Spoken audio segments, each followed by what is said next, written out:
So this morning we have a great guest speaker. Reverend Dr. Harry Morgan Moses is a nationally recognized author, speaker, and motivational corporate trainer. His message empowers people to achieve greater emotional health, success, and creativity by showing how shifts in attitude establish genuine fulfillment. Dr. Moses is passionate about teaching, and through his inimitable style, guarantees his audience and clients deeper fulfillment, joy, and purpose in their lives. Welcome, Dr. Harry Morgan Moses. Thank you, Vance. Pleasure to be here this morning. So is that it? We're now in the talk section, I'm guessing. Let me start this clock so I don't overdo myself. Uh-oh. That didn't work. Hang on one second. All righty.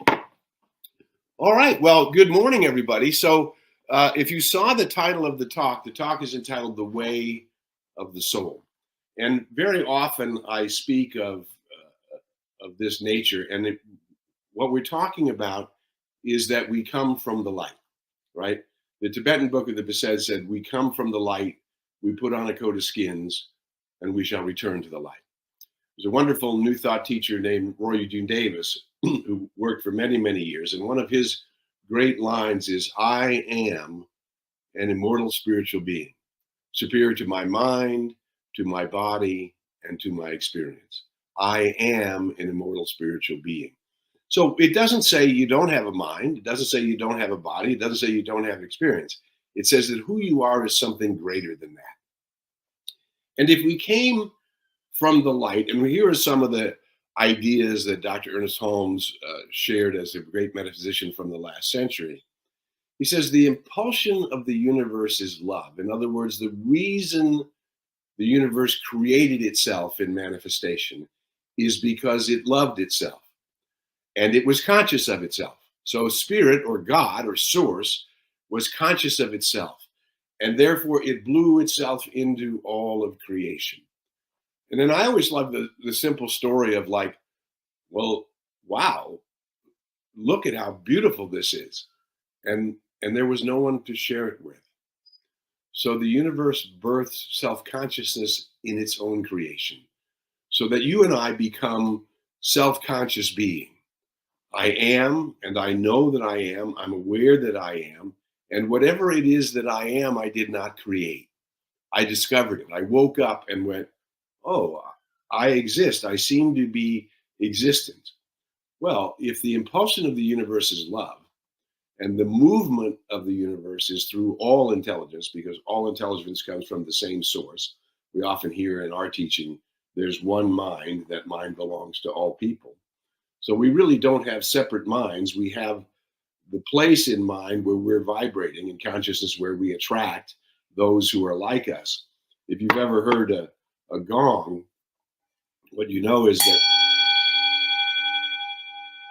there's a tone that rings out.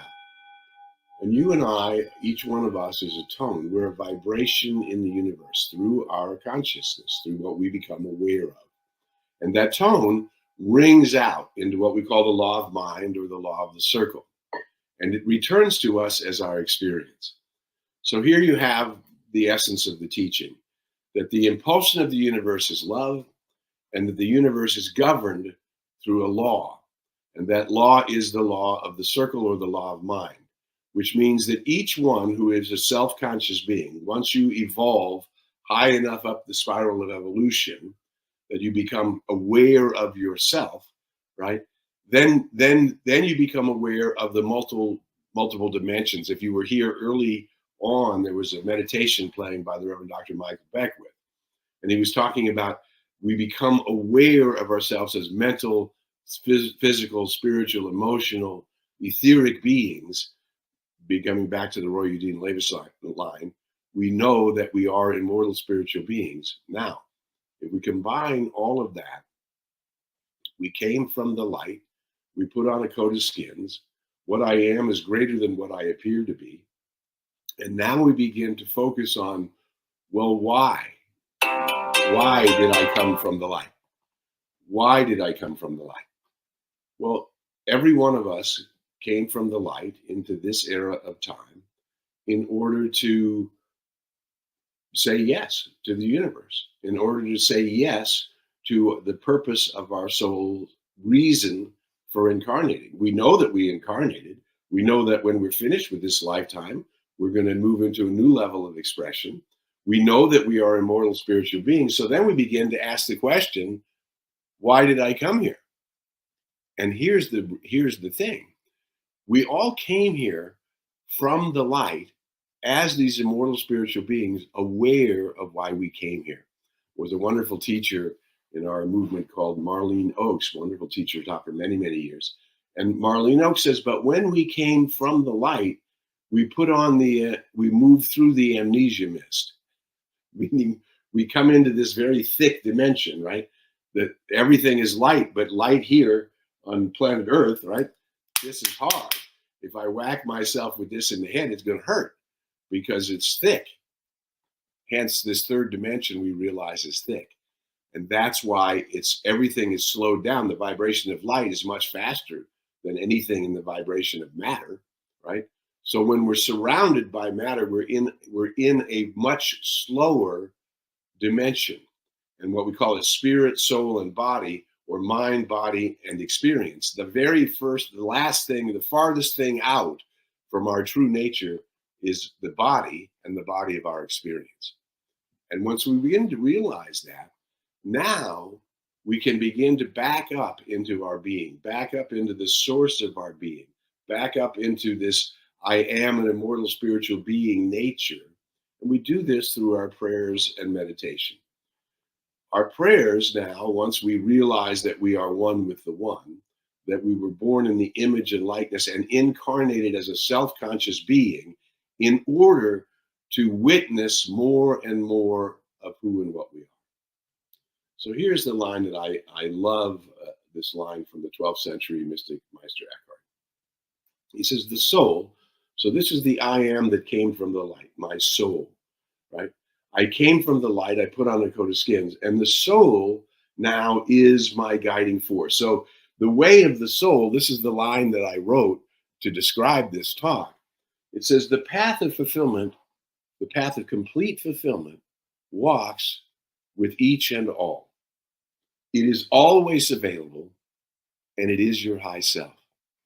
So Meister Eckhart said the soul has two faces. One gazes at the glory of God. So there's an aspect of ourself that is constantly looking out at the amazement of the cosmos, at the amazement of what it is to be a human being, at the amazement of what it is to have self-consciousness, and looking at the glory of that beyond our conscious awareness. And then the other aspect of the soul is directing the senses. In other words, your high self is always there as your guide to show you the path back to your own fulfillment, back to your own mission and purpose, and back to your unique way of bringing it into the world, right? And when we begin to daily meditate upon this nature, I am that I am. I am one with the one. There's a part of me that knows and knows that it knows. And I begin to tune into that nature of myself, right? And as I tune into that nature of myself, I become more and more aware of what the psalmist called the still small voice. There is a peace that passes all understanding. There is a still small voice that knows and knows that it knows. Now let's fast forward into our time, into this new millennium that we're in, and go, well, why did I come into life at this time? And way back in the 60s, the dawning of an acute awareness of civil rights, the dawning of inclusion, that all people are created equal, that there is no such thing as one soul that is loved more than another soul, that every soul is loved as the beloved of the Most High. And we begin to tune into that personal love that is our high self guiding us into how today I might comfortably live my life and fulfill my purpose. I choose to comfortably live my life and fulfill my purpose. So this idea that we need to be diseased or distraught or upset or outside of what feels loving and empowering to us is a misconception. We can grow, as often has been said, one of two ways. We can grow by inspiration, because we wake up and our attitude is in tune with the infinite. We have dwelled upon our true and eternal nature. We've intuned that high self that it may guide, guard, direct, and protect us and lead us in the path of this new day. That how can I bring more love, more light, more truth, more healing, more awareness, more of the energy of the cosmic Christ, the Atman, the Buddha, the high self into my life? And as I bring it into my life, how can I extend it out into the lives of humanity? Because at the dawning of what was called the New Age, and it's been called the dawning of the Age of Aquarius, it's been called the rebirth of humanity into its recognition of the unity of all life, that all things are interrelated and interconnected, and there's no such thing as a disconnected anything, so that everything that's happening to me is happening through me. And when I begin to then harness the law of the circle is very simple, that the sum total of everything I think, say, do, act, and feel creates my consciousness, and my consciousness is creating my experience. So how are you vibrating today? Have you lifted yourself up into that awareness that is guiding you each step in health, in wealth, in love, in fulfillment, in purpose? Right? It's guiding you in each step, but it only comes to you when you seek it, when you ask for it, when you become conscious and commune with that nature that is born in the image of the One. That I am born in the image of the One. I have never left that image, and it is with me. Ernest Holmes, the great philosopher, said, it is the nature of spirit to express through us, not in limitation, in fear, or in want, but in freedom. It is the nature of spirit to express through us, not in fear, limitation, or want, but in freedom. So my high self is guiding me every day to move in the direction of that freedom, to move in that way that is my idea of fulfillment, my idea of radiant, vibrant, dynamic health, my idea of accepting the perfect pattern of my physical being as given from on high and calling it into my life as it moves away from the false beliefs and disease and separation and into the unity of life, and calling forth the harmony of life into, how is this? Because I am consciously doing it. I am asking my high self, what is the way? How can I be more loving today? How can I be more radiantly healthy today? How can I attract more wealth and be an avenue through which wealth is spread today? How can I live this day as if this is the day the Lord has made and I am rejoiced and glad? And do you see that all of that is our personal choice? It becomes a question of where we're in tune.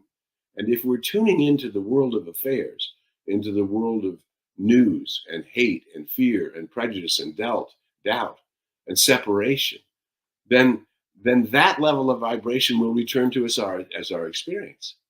If we remember that I am an immortal spiritual being and that I have the power to transcend earthly affairs, to transmute them into a way that brings more love, more light, more truth, more wisdom, more peace, more power, more grace into my experience, not because I am special, but because everyone is special.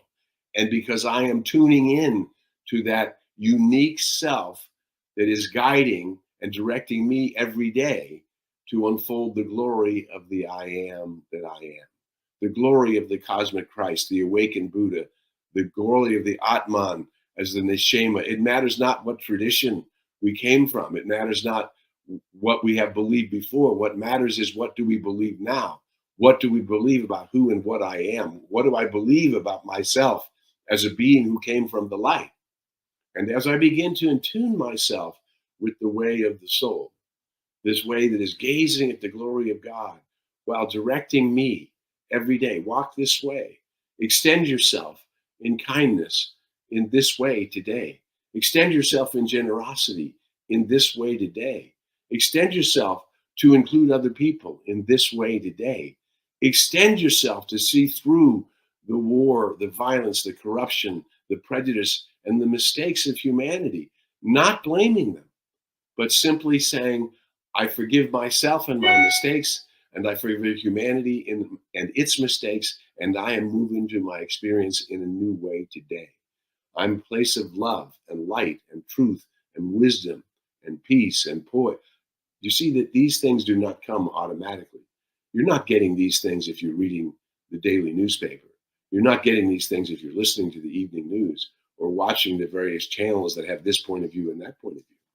We need to become the place where we view the cosmos from the way that our high self is viewing the cosmos.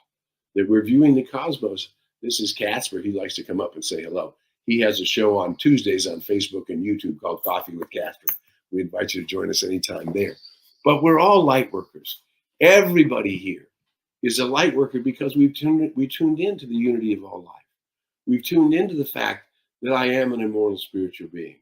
And now the more we lean into that, into the way of the soul, into the way of that part of me that knows I came in a mission and purpose, and the mission and purpose is to awake humanity to its spiritual magnificence so that we move from war and away from prejudice and away from separation and away from violence. These things are not necessary as humanity moves forward, and they no longer serve. So we have to figure out, how can I be a place of peace, a place of light, a place of transcendence, a place of acceptance, a place of unconditional love, love given freely without demands, without expectation, and not seeking anything in between. How can I become this soul in the world? And the great master teacher, when he spoke thousands of years ago, he wasn't speaking to the Gentiles or to the Jews or to the Romans or to the any particular tribe. He was speaking in the cosmos, as the cosmos, for the cosmos, showing the universal path, which is the way that I bring truth into my life in a new way, is I ask for it. I ask daily, my health self, show me the way, show me the magic, show me the transformative force, show me how I may be an instrument. I ask, and then I seek. I move in the direction of the things that I'm asking for, of the things that I'm seeking. And if they don't open, I knock again. And how often do I knock? Until it opens. I ask and seek and knock on the door of my own consciousness, that I may be aware of the glory of the I am, that I may see, as Ernest Holmes said, through the mist into the eternal and changeless reality, that I can be free from the bondage of the limitations of the mistakes of humanity up to this point, right? And the mistakes of humanity are: war is backwards, violence is backwards, conquest is backwards. We are at a place where there's enough. Buckminster Fuller said it in the 1970s and 80s. We are at a place where consciousness is changing. The consciousness that got us where we are will not get us where we're going. And so we, each one of us, must become the place of the integration. The word integration, the very first definition of the dictionary of the word integration, means to make whole. So you and I become the individuals who are bringing the wholeness into the human condition.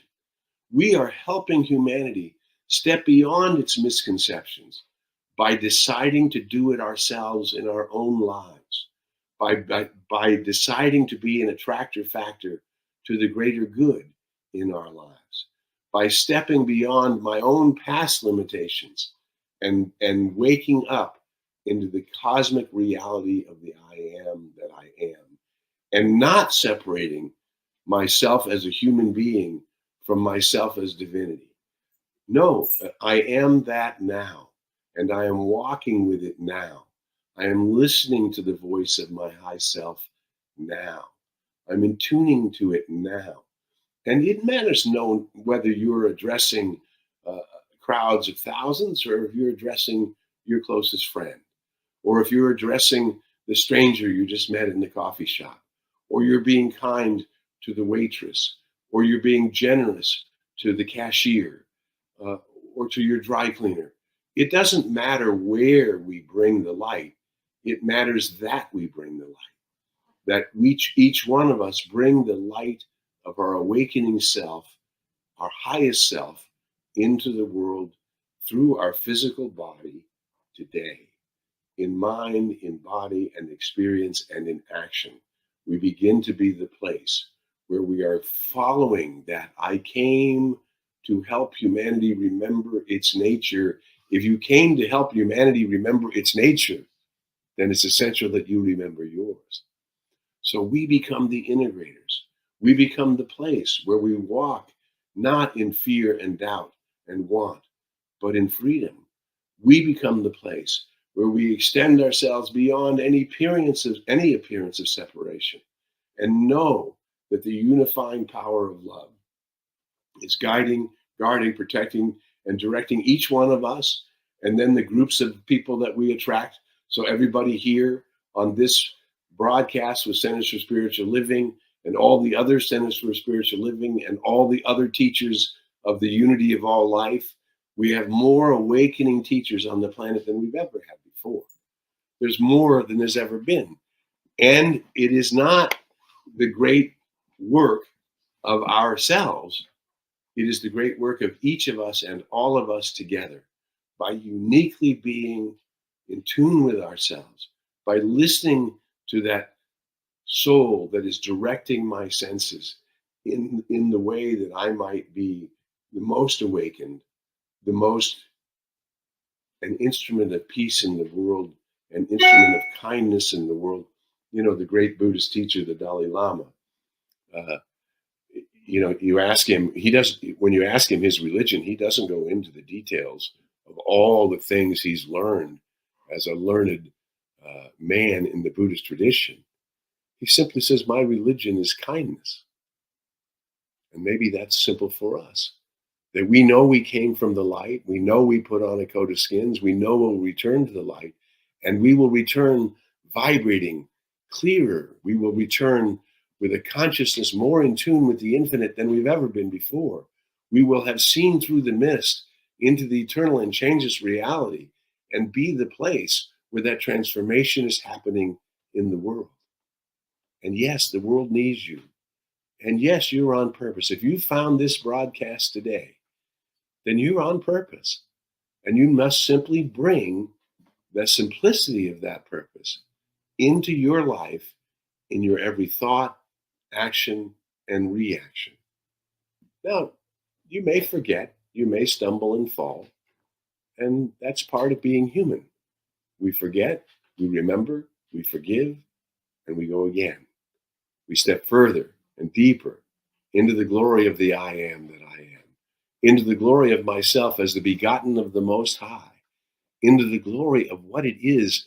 St. Ignatius, the Catholic mystic, said, the glory of God is a human being fully alive.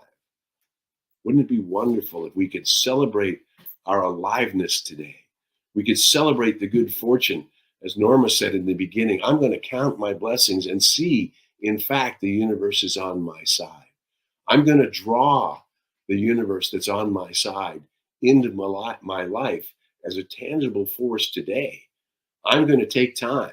As Ernest Holmes said, daily we meditate on the self. The purpose of meditation is to breathe in the living spirit, to allow it to move in our heart and mind and body and throughout all the chakras and energy systems of our body. And then to bring it into the world in our daily activities. In whatever you're doing in this glorious Sunday, in whatever you're doing this week of the leap year, whatever you're doing today, working on your attitude, working on your spiritual authority in the universe, so that you transcend all of the fears and doubts and limitations of your own life, and you begin to be someone who is walking in the path of health and wealth and love and fulfillment and purpose. And you deserve it because it's already been given. God has already decided that you are the Most High, that you are the glory of all creation, that you can bring this into your life and into the lives of all those who touch your life. That love and connection and belonging And all happen because you're a light in the world, because you're living in the path of your own soul, because you're willing to move deeper into your own fulfillment and commitment. I came from the light in mission and purpose, and I'm fulfilling that purpose in my unique and wonderful and simple way today. Who you are is something magnificent. And until we meet again, whether it's in cyberspace or in person or kinetically or wherever we connect up, I invite you to go in the light, as the light, and with the light. May the long time sun shine upon you, all love surround you, and the pure light within you guide you on your way. And I think that's pretty close to our 25 minutes right now. Thank you, Reverend Dr. Harry. What an awesome talk and inspirational message that we got today.